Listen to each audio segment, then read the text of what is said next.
This tiny butterfly you see here belongs to the Lycaenidae family, often called the blues.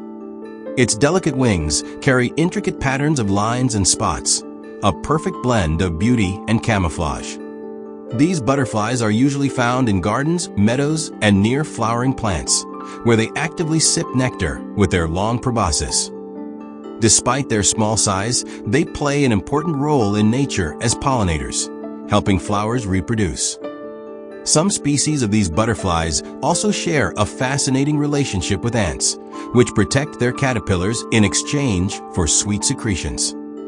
The life cycle of this butterfly, from egg to caterpillar, chrysalis, and finally to an adult, is a remarkable journey of transformation. Watching them reminds us how even the smallest creatures add wonder and balance to our ecosystems. Truly, a masterpiece of nature in miniature form.